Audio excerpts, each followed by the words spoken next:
इस कार्यक्रम के पुण्यार्जक हैं श्री विनोद काला, श्रीमती किरण काला। सफेद डिटर्जेंट, मेरी चॉइस मेरा सफेद।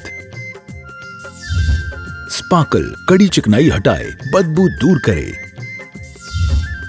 चैंपियन ब्लू, रंग हीरो, दाग zero. Shantinath detergent private limited, Kolkata. एक छोटी सी आचार्य श्री जी ने तारादेवी में एक प्रवचन किया था, उसी को आप लोगों को बता देते हैं कि बाटी जली क्यों, घोड़ा अड़ा क्यों और पान सड़ा क्यों। उत्तर सबका एक है। और ज्ञान भूला क्यों, फेरा न था। बस फेर देंगे तो काम अपना सही हो जाएगा। बाटी को फेरेंगे तो जलेगी नहीं। पान के पत्ते को भी यदि पलटते रहेंगे तो वह सड़ेगा नहीं। और घोड़ा जो है आप लोग नया नया लेके आए और उसको बैठा दिया, वो घोड़ा नहीं, ये घोड़ा भी है। समझ में आया? इस घोड़े को भी यदि बैठा देंगे तो ये अड़ना शुरू कर देगा। इसलिए आप इनको फेरते रहो। और ऐसे ही हमें गुरुवर अच्छी अच्छी चार बातें बताते रहते हैं, उनको बार बार फेरते रहेंगे। ये चार ही बातें याद रख लेना आज की भी, तो आप इनको हम वह निश्चित रूप से अपने जीवन को सफल बना सकते हैं। और परिचय होता है ना, परिचय, उसमें भी गंध आने लगती है, इसलिए उसको भी फेरते रहो। कमाते तो बहुत हो, लगाना भी तो चाहिए। लगाना जान जाओगे, उसको फेरते रहोगे तो वह और बढ़ता चला जाएगा, बढ़ता चला जाएगा। और यदि आप संचित कर देंगे तो वह भी समाप्त होता चला जाएगा। आपका वह परिचय भी आपका बढ़ता चला जाए, क्योंकि आप लक्ष्मी के पति हैं, इसलिए वह भी बड़ा हो, तभी खूब दान भी कर पाओगे। लेकिन उसके साथ में दान भी करो। जितना कमा रहे हो उस अंश में दान करते चले जाएं, उसको फेरते चले जाएं। तो आज अपना यही है कि हम ज्ञान को भी फेरें और धन को भी फेरें, तो निश्चित रूप से अपने जीवन को उज्जवल बना सकते हैं। हम अपने जीवन को उज्जवल बनाएं। इसी भावना के साथ में मैं परम पूज्य महाराज श्री चरणों में आप सबकी ओर से और अपनी ओर से इन पंक्तियों के माध्यम से निवेदित करता हूं। विद्या सागर प्रमाण सागर, दोनों ही तीर्थों के नाम। दोनों ही तीर्थों से हमें बहुत प्रेम है, क्योंकि यही हमको पार लगाने वाले हैं। विद्या सागर प्रमाण सागर, दोनों ही तीर्थों के धाम। जब दोनों को गुणा किया तो मिला गुणन फल गुणायतन। सुंदर सुंदर प्यारा प्यारा, निर्मल निर्मल गुणायतन। जिनकी परिकल्पना आप लोगों ने कल देखी होगी रात में, बहुत परे है, उनकी सोच तक हमें पहुंचने के लिए अभी बहुत कुछ चलना होगा। ऐसी सोच हमें प्राप्त हो, इसी भावना के साथ में पूज्य श्री जी चरणों में नमोस्तु निवेदित करते हुए आप अपनी अमृतमयी देशना से हमारे भीतर के उन गुणों को प्रकट कर दें जो छिपे हुए हैं। नमोस्तु महाराज। धर्म क्षेत्र में जब से हमने पदार्पण किया, हम सबके सामने दो बातें प्रमुखता से आती हैं, पुण्य और पाप के रूप में। और हमें प्रारंभ से ही यही पाठ पढ़ाया गया है कि पुण्य अच्छा है, पाप बुरा है। पुण्य को अपनाओ और पाप से बचो। लेकिन इसके बावजूद पुण्य के विषय में जैसा रुझान होना चाहिए, प्रायः वैसा नहीं होता। और पाप के प्रति भी जैसी दृष्टि होनी चाहिए, वैसी दिखाई नहीं पड़ती। इतना धर्मोपदेश होने के बाद भी पुण्य कम दिखता है और पाप का बाजार ज्यादा गर्म दिखता है। इसकी वजह क्या है? इतना सब कुछ सुनने के बाद भी हम अपने जीवन में बदलाव क्यों नहीं ला पाते?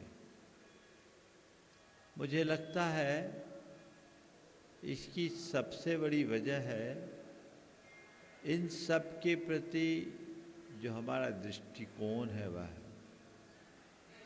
हमने पुण्य और पाप को केवल भौतिक सुख और दुख का आधार माना और इसे अपने भावी जीवन से जोड़ दिया कि पुण्य और पाप का जो संबंध है उसका संबंध इहलोक से कम परलोक से ज़्यादा है। इसलिए सोचते पाप करो नरक से बचने के लिए, दुर्गति से बचने के लिए पाप से बचो, और सदगति पाना है तो पुण्य करो। हमारे सामने की सबसे बड़ी विडंबना ये है कि न तो हमें सदगति दिखती न दुर्गति दिखती, जो सामने वो दिखता है। और एक विश्वास भर से प्रेरित होकर लोग थोड़ा बहुत पुण्य कर लेते हैं और उथले स्तर पर कुछ कुछ पापों से डर जाते हैं। जब हम गहराई से विचार करते हैं तो पाते हैं कि पुण्य और पाप का संबंध है यथार्थ सदगति और दुर्गति से नहीं है। पुण्य और पाप का संबंध हमारे प्रत्यक्ष जीवन से है। पुण्य और पाप का फल कालांतर में हमें मिले न मिले पर तत्काल जरूर मिलता है। और जब हम इस बात को समझते हैं तब हमारे जीवन में बड़ा व्यापक बदलाव घटित होता है। एक बार एक युवक ने सवाल किया कि महाराज जी, हम लोग इतना पुण्य करते उसका फल तुरंत क्यों नहीं मिलता? हमने कहा जो सच्चे अर्थों में पुण्य करता उसको पुण्य का फल तुरंत मिलता और पाप करने वाले को पाप का फल भी तुरंत मिलता है। बोले महाराज दिखाई तो नहीं पड़ता। हमने कहा भाई तुम पुण्य का फल क्या मानते हो? बोले सुख सुविधा। पाप का फल क्या मानते हो? बोला कष्ट दुख। हमने कहा सुख सुविधा और कष्ट पीड़ा ये पुण्य और पाप के फल हो सकते हैं, लेकिन ये प्रत्यक्ष फल नहीं, ये पारंपरिक फल है। पुण्य और पाप का सीधा फल, प्रत्यक्ष फल क्या है? तो पुण्य का प्रत्यक्ष फल है प्रसन्नता और संतुष्टि, और पाप का प्रत्यक्ष फल है आकुलता और संताप। ये तुम्हें तुरंत मिलेगा और इसका तुम अनुभव करने लगोगे तो तुम्हारा पुण्य के प्रति स्वाभाविक रुझान होगा और पाप से बचने की तुम्हारी सहज प्रवृत्ति होगी। महाराज कैसे? हमने कहा समझ लो, पुण्य का फल क्या, पाप का फल क्या। मैंने उसे समझाया,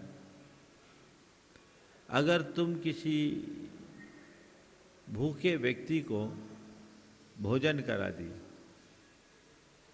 तुम्हारे द्वारा कराया जाने वाला ये कर्म अच्छा कर्म है या बुरा? बोला अच्छा कर्म। हमने पूछा इसे तुम पुण्य कहोगे या पाप? बोला पुण्य कहेंगे। हमने पूछा कि भोजन कराने के बाद तुम्हें कैसा लगेगा? बोले संतुष्टि होगी, खुशी मिलेगी। मैंने कहा कितनी देर बाद मिलेगी? बोले तुरंत मिलेगी। बहुत अच्छी बात। मैंने कहा मान लो तुमने किसी व्यक्ति की जेब काटी, उसकी पर्स चुरा लिए। पर्स अपने जेब में रखने के बाद तुम्हारे मन में क्या आएगा? बोला खटका। बोले किस बात का खटका? बोले सामने वाले को पता न लग जाए, सामने वाले को पता न लग जाए इस बात का खटका।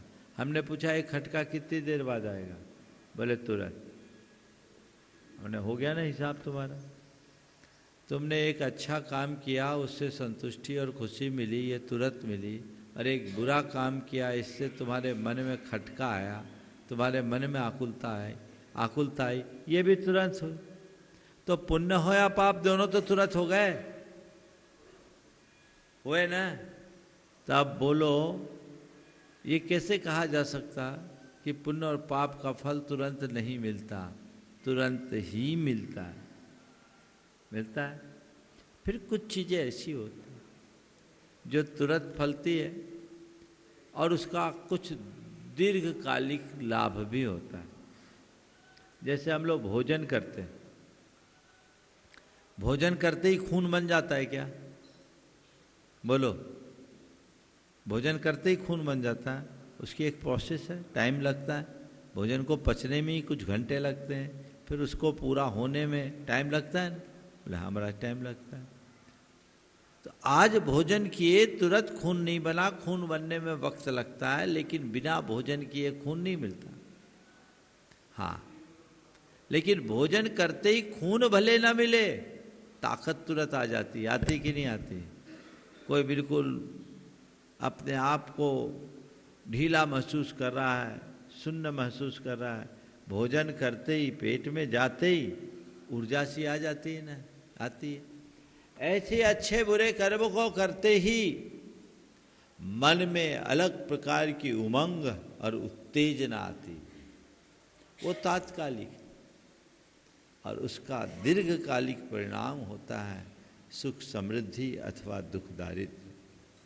हम सुख समृद्धि और दुख दारिद्र्य की कल्पना में उलझने की जगह उसके तात्कालिक लाभ को अपने जीवन में आत्मसात करने का लक्ष्य रखें और नुकसान से बचने का उद्यम करें, तो मैं मानता हूँ धर्म के प्रति हमारी स्वाभाविक रुचि प्रकट होगी। आज आपसे पुण्य और पाप के संदर्भ में चार बातें करने का मन बना है। पहले किसकी बात करूं, पुण्य की कि पाप की? बोलो। पहले पाप की कर लेता, चलो पाप ही आज कर लेते, पुण्य फिर बाद में हो जाएगा। चलिए, पाप। पाप के संबंध में चार बातें। पाप करना, पाप भोगना, पाप से डरना और पाप त्यागना। चार बातें ध्यान में। करना,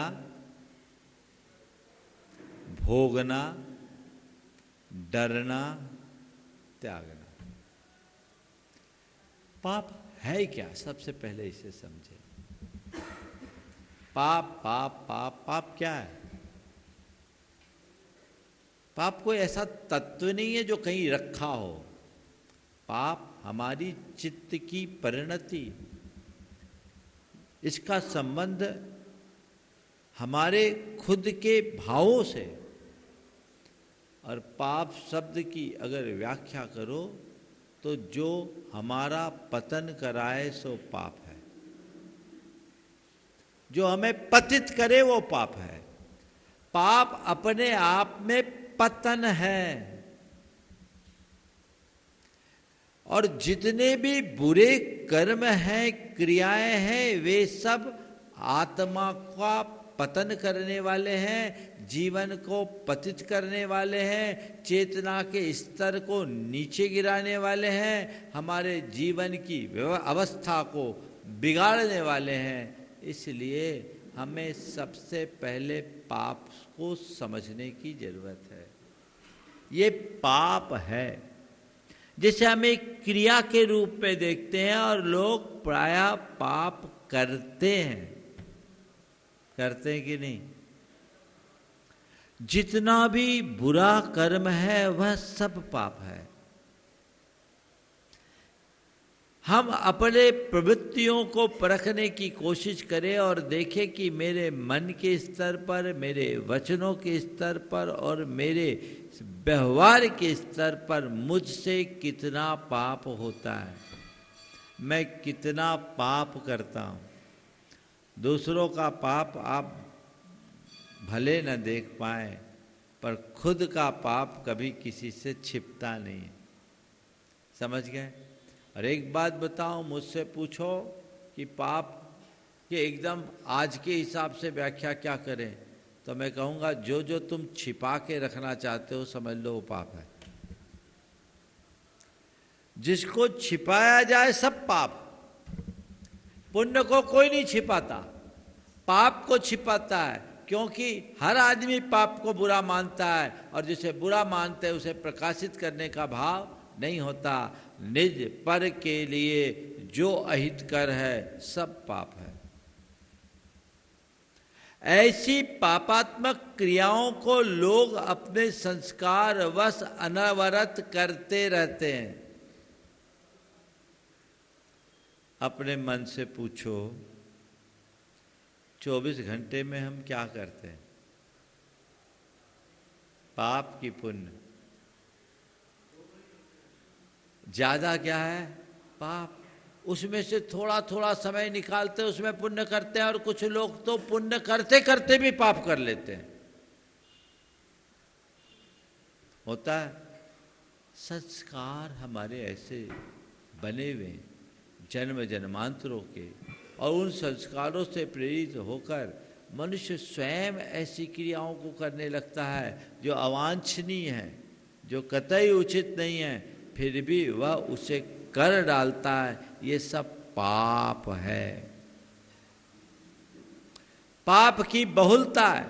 पुण्य करते करते भी पाप कर लेते। एक बार एक सज्जन थे 80-82 साल के, उन्होंने बड़े भारी मन से मुझसे ग्लानि पूर्वक कहा, बोले महाराज जी क्या बताऊं, बहुत दुख होता है, कभी कभी भगवान के दर्शन करते हुए भी किसी युवती पर नजर पड़ चल जाए तो मन डोल जाता है। उस आदमी ने तो अपनी बात समझ ली और कह लिया, प्रायश्चित का भाव रखा, लेकिन अपने मन से पूछो, पाप प्राय मन से प्रकट होता है, क्रिया में बाद में आता है। पहले मन, फिर वचन, फिर कर्म। पाप का संबंध ऐसे, वो पहले आएगा। समझ गए? और धर्म जो है पहले क्रिया में आएगा, फिर वचनों में आएगा, फिर मन में आएगा। देखो एक बच्चा होता है ना, उसको बोलो जय कर लो, जय तो कहीं भी नमन कर लेगा, उसको कोई पता नहीं, सिर पहले झुकाएगा। फिर थोड़ा बड़ा होगा तो बोलना सीखेगा, जय बोला जय कर देगा, चाहे जिसको, उसको कोई मतलब नहीं है, वचन में आ गया। जब समझ आते तब मालूम है कि किसको जय करना है और जय करने का मतलब क्या है। हाँ, कहाँ करना कहाँ नहीं करना है समझ आने के बाद प्रकट होती। पुण्य में क्रम शरीर, वचन और मन से। मन आखिरी में, पुण्य का भाव आखिरी में आता है, क्रिया ऊपर ऊपर कर ले। लेकिन पाप पहले मन में आता, फिर वचनों में प्रकट आता और क्रिया में आ जाता है। पुण्य के साथ मन का पुण्य अक्सर मन में सीमित रह जाता है, वो वचनों और क्रियाओं में नहीं आ पाता। लेकिन पाप एक बार मन में आता है ना, तो बाहर प्रकट हो ही जाता है, किसी न किसी रूप में हमारे लिए प्रेरित करता है, और व्यक्ति अपने पुराने संस्कारवश पाप के प्रति उत्साहित हो जाता है, दौड़ जाता है। तो ये पापात्मक प्रवृत्तियों के प्रति स्वाभाविक रुझान, तो पाप तो चल ही रहा है। 24 घंटे में ज़्यादातर समय मन, वचन और कर्म से पाप में बीतता है। लोग पाप करते जाते हैं, करते हैं। अब करेंगे तो पाप भोगेंगे भी, भोगते हैं। लोगों के साथ एक बड़ी विचित्रता है, करते समय पाप नहीं दिखता और भोगते समय पाप ही पाप दिखता है। जिस वक्त पाप करते हो कभी लगता है कि मेरे द्वारा कोई पाप हो रहा है, मैं कुछ गलत कर रहा हूं? नहीं। लेकिन जब पाप का फल सामने आता है, पाप को भोगना पड़ता है, तो भोगते समय लगता है हे भगवान, ये मेरे कौन से पाप का उदय आ गया। यही बोलते हैं ना, हे भगवान ये किस कर्म का फल है, ये कब छूटे। भैया किसी दूसरे ने तो नहीं दिया ना, तुम्हारा ही किया हुआ है। लेकिन विडंबना ये है, जिस समय तुम कर रहे थे उस समय तुम्हें होश ही नहीं था, तुम्हें लगता ही नहीं था कि मेरे इस पाप का भी कोई परिणाम होगा। अब किए हो तो भोगना तो पड़ेगा ही। जैसे बीज बोने पर फल उगता है, वैसे ही पाप करने वाले को भी फल भोगना पड़ता है। भोगना नहीं, भोगना ही पड़ता है। ना भुक्तम क्षीयते कर्म, बिना भोगे कर्म कभी नष्ट नहीं होता। हम जो भी अपने द्वारा शुभाशुभ करते हैं उसका परिणाम हर प्राणी को खुद भोगना पड़ता है। ये श्रद्धान अंतरंग में गहरा हो जाए तो पाप के प्रति कभी उत्साह नहीं होगा। अब उसको जगाने के लिए क्या करें? जब पाप भोगने का वक्त आए तब अपना अंतर विश्लेषण करो और मन ही मन संकल्प करें कि ये मेरे किए का फल है, अब मुझे इससे बचना है, ऐसी प्रवृत्तियों से बचना है, इसकी पुनरावृत्ति से बचना है। यदि ये धारणा बार बार हो जाए और नया संकल्प ले तो जीवन में बड़ा बदलाव घटित हो सकता है। हम पापों का प्रक्षालन कर सकते हैं और अपने जीवन में बड़ा व्यापक परिवर्तन कर सकते हैं। पर प्रायः लोग पाप करते समय बेखौफ होते हैं और पाप भोगते समय बौखला जाते हैं। ये बेखौफ होना और बौखलाना, ये दोनों हमारे चित्त को अस्थिर करता है। बेखौफ होते समय जब व्यक्ति, पाप करते समय जब व्यक्ति बेखौफ हो जाता है तो उसे सुध नहीं रहती, उसे समझ नहीं रहती, और जब मन में बौखलाहट होती है तो व्यक्ति के अंदर सही दृष्टि नहीं आती। अब क्या करें? संत कहते हैं दोनों स्थितियों से बचो। पाप से बचना चाहते हो तो पाप के फल को बारीकी से देखो। जब तक पाप के फल को सामने नहीं रखोगे पाप से डर नहीं होगा, और जब तक पाप से डर नहीं होगा पाप को त्यागने का भाव नहीं होगा। तो पाप कर रहे क्योंकि आप पाप के फल को अनदेखा कर रहे हैं, इसलिए डर भी नहीं रहे। हाँ चलो अभी तो जो हो रहा है सो हो रहा है, बाद में देखा जाएगा, अभी थोड़ी कुछ होने वाला है। बेखौफ होकर पाप कर लेते हैं। और आजकल कई लोगों का तो ये कहना, अरे मुश्किल से जीवन मिला है, जितना करना है कर लो, कल किसने देखा। ठीक है भैया, अभी मजा है, कल सजा होगी तब पता चलेगा। कल जब सजा होगी तब पता चलेगा कि ये क्या है। अपना ही तो फल भोगना पड़ता है। नरकों में जाकर दुख भोगने की बात तो बात की है। इस जीवन में जिन लोगों के लिए कष्ट और विपत्तियों का सामना करना पड़ता, उनको निकट जाकर के देखो, तब लगेगा कि क्या स्थिति है, पाप आखिर क्या होता है और कैसे जकड़ता है। एक सज्जन ने आकर के अपनी बात कही कि महाराज जी, मेरे पिताजी का स्वभाव बहुत खराब था और वो बहुत गंदी गंदी गालियां देते थे। गाली देना एक अच्छा कर्म तो नहीं है। किसी किसी का पाप तुरंत सामने आता है, मैं वो उदाहरण दे रहा हूं आपको। बहुत गंदी गालियां, व्यवहार ठीक नहीं, मिजाज ठीक नहीं। लेकिन ऐसा पापोदय उस जीव का आया कि अपने जीवन के अंतिम 7 बरस तक एक शब्द भी नहीं बोल पाया, वाणी ही चले गई, वाणी चले गई और बाद में पैरालाइज्ड हो गया। एक प्रकार से घोर पीड़ा और त्रास के साथ वो व्यक्ति मरा। बेटा स्वाध्यायी था, समझता था। उन्होंने आकर के मुझसे कहा, महाराज जी मैंने देख लिया कि पाप का फल क्या है। अब पिताजी थे, पिताजी बोलते थे तो लगता था कि ये गलत बोल रहे, लेकिन पिताजी को समझाया कैसे जाए। मन में आता था कि हे भगवान इनको क्या हो गया, पर महाराज इतना तीव्र पाप का उदय आया। अब वो रोते, बोल नहीं पाते थे, उनको भी एहसास हो गया। तो ये चीजें कभी भी किसी के साथ भी घटित हो सकती है। ये श्रद्धान मन में जगाइए, डरिए। पाप का फल सामने आए तो कभी गलत नहीं होगा।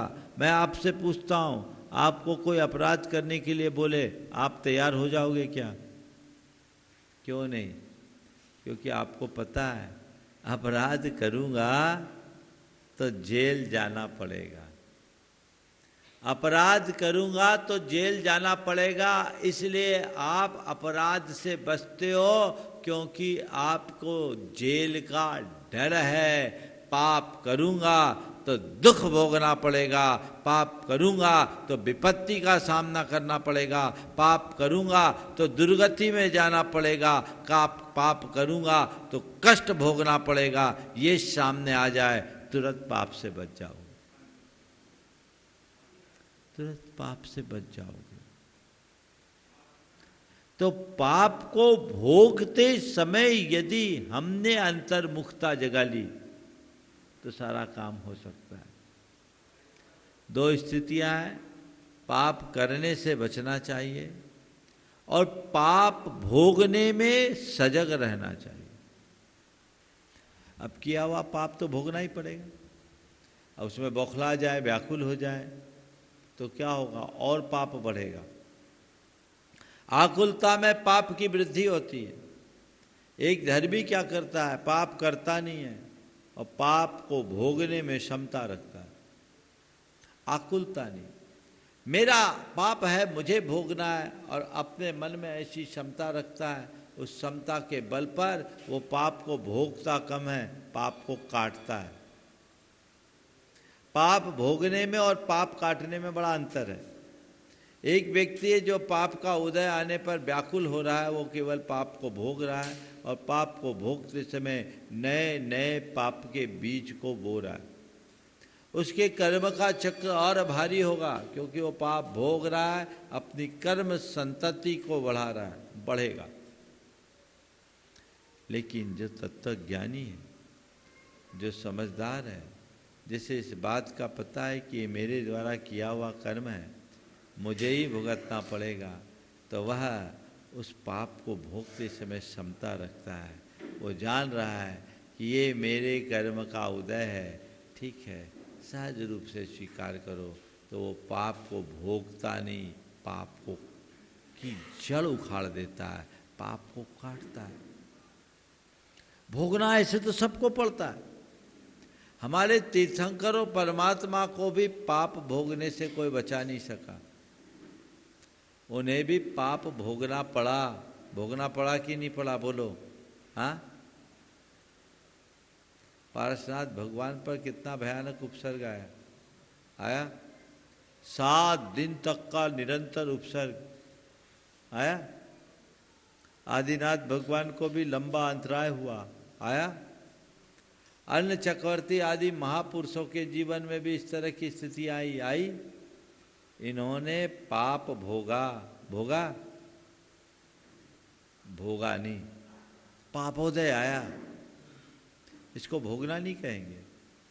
इन्होंने पाप को काटा, पाप की जड़ उखाड़ी, क्योंकि उनके अंदर तत्व ज्ञान था कि अब कैसा भी पाप है, इस पाप से बचने का एक ही रास्ता है, समता। भेद विज्ञान के बल पर समता को धारण किया और समता धार कर उन्होंने अपने पाप की जड़ को उखाड़ दिया, है ना। तो मैं आप सबसे कहता हूं, पाप करने से बचो और पाप के भोग में समता रखो, व्याकुलता मत रखो। पाप से डरो, पाप के फल से मत डरो। पाप की क्रिया से डरो, पाप करने से डरो। जो भी पापात्मक क्रियाएं, उसके प्रति अपने मन में ऐसी दृष्टि होनी चाहिए कि मुझे ये नहीं करना क्योंकि इसका परिणाम भयानक है, ये मुझे दुखी करने वाला है, ये मुझे विपत्ति में डालने वाला है। तो पाप की क्रिया से बच जाओ, पाप से डर जाओ। पाप का फल है, अब जो फल है सामना तो करना पड़ेगा, भागेंगे कहाँ। कई लोग हैं जिनके जीवन में थोड़ी सी विपत्ति आती, व्याकुल हो जाते हैं, टूट जाते हैं, अवसाद ग्रसित हो जाते हैं, डिप्रेशन के शिकार हो जाते हैं, हाय तौबा मचाने लगता है, अब क्या होगा, अब क्या होगा, अब क्या होगा। तो ज़्यादा हाय हाय करोगे तो जो और रहा सा वो चला जाएगा। उस समय क्या करना है? उस समय धैर्य, संयम, समझदारी और सकारात्मकता का परिचय देना है। ठीक है, मेरे पाप का उदय, ये पाप भी एक संयोग है। मेरी आत्मा तो पुण्य पाप से परे है, श्रद्धान वो रखो। पाप है ये भी स्थायी नहीं, पुण्य है ये भी स्थायी नहीं। अभी पाप का उदय है, चला जाएगा। ये पाप का उदय है, चला जाएगा, टिकने वाला नहीं है। मन में ऐसा धैर्य रखो, रात है प्रभात होगा, विश्वास। अभी अंधेरा है, उजाला होगा। थोड़ा संघर्ष मेरे लिए बताया, ठीक है हम करेंगे, लेकिन संघर्ष के बाद उत्कर्ष तो होना ही है। और ये सब संयोग है। जब ऐसी आध्यात्मिक दृष्टि हृदय में प्रकट हो जाती है, जीवन की दिशा बदल जाती है। वो पाप करते नहीं और पाप का उदय आने पर उससे डरते नहीं, घबराते नहीं, उसका सामना करते हैं। जीवन में कब पाप पुण्य का चक्र चल जाए कहा नहीं जा सकता, कब पाप का प्रकोप आ जाए कहा नहीं जा सकता। अच्छे अच्छे लोगों को एक पल में अर्श से फर्श पर आते हमने देखा है, आपने भी देखा होगा। शिखर से सतह में आने में देर नहीं लगती। कब किसका खेल बदल जाए कहा नहीं जा सकता, लेकिन जो ज्ञानी है वो इस खेल को समझता है और कभी घबराता नहीं, हर स्थिति में धीरज रखता है, सकारात्मकता से उसका सामना करता है और यही उसको स्थिरता प्रदान करते हैं। अपने अंदर वैसा बदलाव कीजिए, वो बदलाव जीवन को बेहतर बनाएगा। तो पाप से डरिए, यानी पाप की क्रिया से डरिए, पापात्मक प्रवृत्तियों से डरिए, पाप के फल को अपने लिए अहितकर मानकर उनसे बचने का प्रयास कीजिए। लेकिन कभी कोई पाप का उदय आ जाए तो घबराइए नहीं। महामुनियों को भी पाप का फल भोगना पड़ता है। देखो, केवल पाप की क्रिया से बचने मात्र से तुम पाप से बच जाओ ये कोई गारंटी नहीं। प्रायः धर्मी जीव जो पाप रंच मात्र पाप नहीं करते हैं उनको भी पाप का सामना करना पड़ता है कि नहीं, बल्कि उनको ज़्यादा करना पड़ता।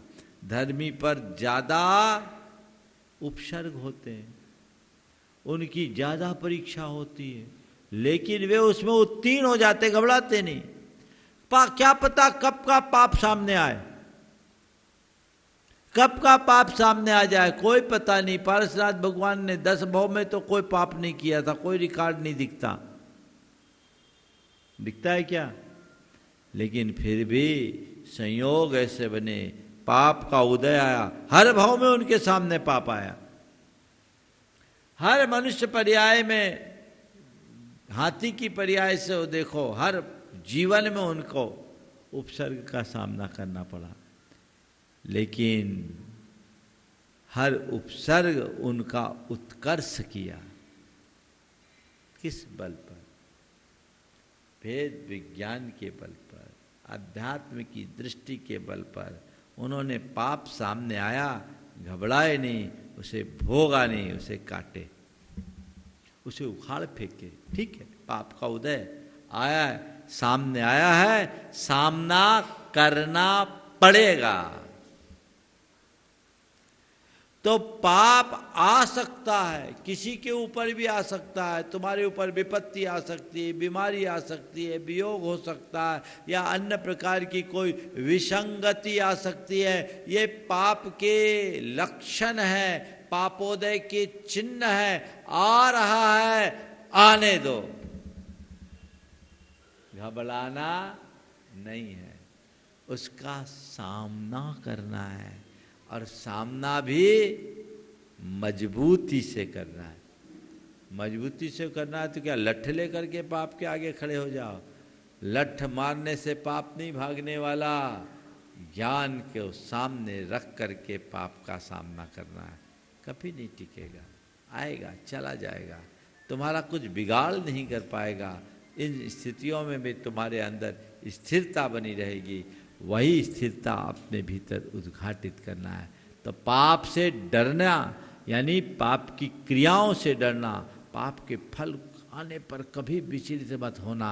ये मान करके चलना कि पाप का कितना भी प्रबल उदय क्यों ना हो, पापोदय से चाहे कितनी बड़ी सी बड़ी विपत्ति या दुख क्यों ना आए,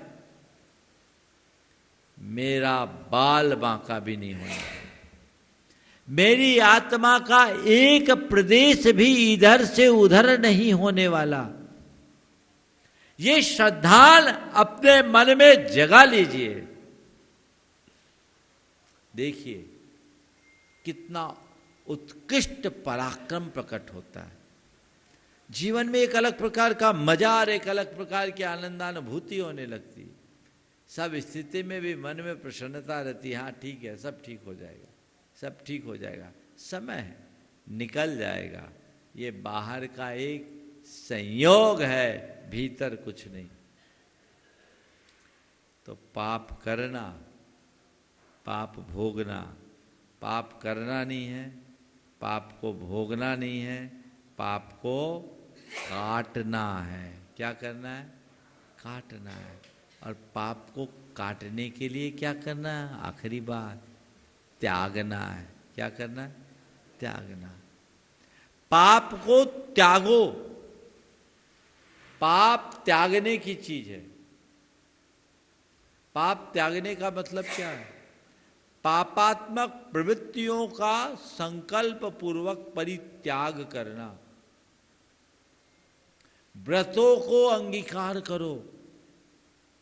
व्रत पाप के त्याग का आधार है। व्रत कहते किसको? विरतिर व्रतम, पापों के परित्याग का नाम व्रत है।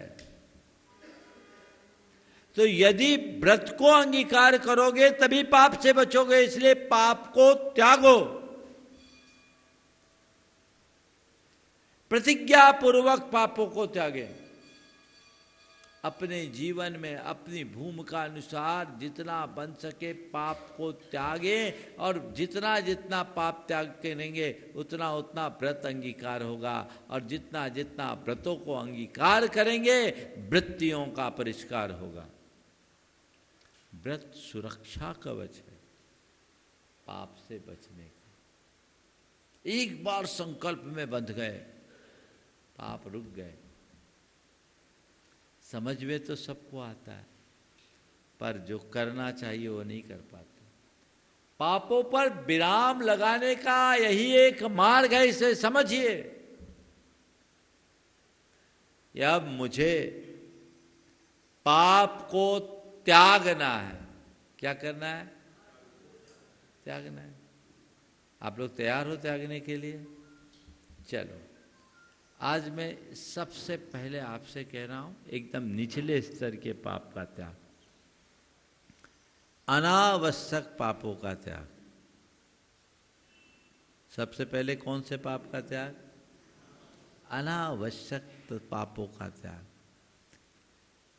ऐसे पाप कभी आवश्यक नहीं है, फिर भी कुछ काम है जो आपके रोजमर्रा की जिंदगी में आवश्यक से प्रतीत होते हैं, उनसे आपको बच पाना थोड़ा कठिन लगता है, मैं उसे अभी गौन करता हूं। लेकिन फिजूल का पाप जो 24 घंटे आपसे होता है, उसका कभी स्मरण है?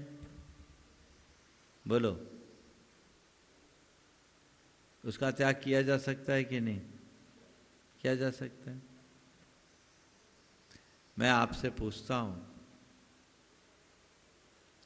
आप किसी की हत्या करना चाहते हो? किसी से मारपीट करने का भाव रखते हो? नहीं रखते। तुम किसी की हत्या करना नहीं चाहते, किसी को मारपीट नहीं करना चाहते, किसी को पीड़ा देना नहीं चाहते, किसी को सताना नहीं चाहते, ठीक है। जब ये सब नहीं करते तो कभी ऐसा संकल्प क्यों नहीं लेते कि मैं इरादतन किसी की हत्या नहीं करूंगा, किसी के साथ मारपीट नहीं करूंगा, किसी के साथ ज्यादती नहीं करूंगा? ये संकल्प ले सकते हैं कि नहीं? बोलो, ले सकते हैं। इसी का नाम अहिंसानुव्रत है। आज एक संकल्प ले लो, एक व्रत हो गया और एक बड़े पाप से बच जाओगे। हो गया? ठीक है। जहां मेरा काम सच से चल जाए, वहां झूठ बोलना समझदारी है क्या? बोलो, है क्या? एक प्रतिज्ञा ले लो, मेरा जहां सच से काम चलेगा वहां झूठ नहीं बोलूंगा। हिसाब लगाओगे ना तो आप पाओगे बिना मतलब का झूठ आप ज्यादा बोलते हो, और मोबाइल तो आपको और ज्यादा झूठा बना दिया। आप होते कहीं और अपना बता कहीं देते हो, होता है। एक संकल्प, जहां सच से काम चले वहां झूठ नहीं बोलेंगे। कर सकते हैं? बोलो, कोई दिक्कत? हो गया सत्यानुव्रत। कभी किसी का गड़ा धन निकालने का मन हुआ? किसी के घर में डाका डालने की इच्छा हुई? किसी के घर में सेंध मारने की इच्छा हुई? किसी की जेब काटने की इच्छा हुई? पतियों का छोड़ के, वो तो आप लोगों का धर्म बन गया है। ये जब नहीं है, त्याग कर दो। ये स्थूल चोरी है, मैं इनसे बचूंगा। बच गया? बच सकते हैं। यौन सदाचार का संकल्प ले लो, व्यभिचार जन पाप से बच जाओगे। बच सकते हो कि नहीं? हो गया। और अपने परिग्रह की एक कोई लिमिट बना लो। परिग्रह संबंधी पाप में भी विराम लगेगा, लगेगा कि नहीं लगेगा? आप अगर अपनी समीक्षा करें तो ये सब काम बहुत सहजता से कर सकते हैं और पाप को बहुत हद तक विराम दे सकते हैं। लेकिन मैं ये कहता हूँ, इससे भी नीचे की एक बात है, जो फिजूल में आप लोग अपने मन से करते हो, जिसका कोई लेना देना नहीं है, वो पाप से तो बचो जो आप दिन भर मीडिया के माध्यम से करते हो। पाप है, कितना कितना पाप होता है। उसमें है क्या? हिंसा, हत्या, व्यभिचार, पाप, और क्या? आप उसमें तन्मय हो रहे और तन्मय होकर पाप का अर्जन कर रहे हैं। इस समय तो थोड़ा मनोरंजन जैसा दिख रहा है, कालांतर में जब इसका फल पक कर सामने आएगा तो किसको भोगना पड़ेगा? खुद को ही ना। खुद को यदि पाप से बचाना चाहते हैं तो उसका परित्याग तो करना ही चाहिए। करना चाहिए कि नहीं? अनावश्यक पाप से बच जाइए। समीक्षा कीजिए खुद से अपने स्तर पर कि किसके बिना मेरा जीवन चल सकता है, इसके बिना चल सकता है तो मैं उतना तो विराम दूं, सब पापों से बच सकते हो। अरे जब हम लोग महाव्रत पाल सकते तो तुम अनुव्रत तो पाल ही सकते हो। लक्ष्य बनाइएगा, पुरुषार्थ जगाइएगा, तभी आगे बढ़ पाइएगा। तो पाप करना, पाप भोगना, पाप से डरना और पाप को त्यागना, ये जो 4 पाप की बात है इन्हें ध्यान में रखें। पुण्य की चर्चा कल करेंगे। इस कार्यक्रम के पुण्यार्जक हैं श्री विनोद काला, श्रीमती किरण काला। सफेद डिटर्जेंट, मेरी चॉइस मेरा सफेद। स्पार्कल, कड़ी चिकनाई हटाए, बदबू दूर करे। चैंपियन ब्लू, रंग हीरो, दाग zero. Shantinath detergent private limited, Kolkata.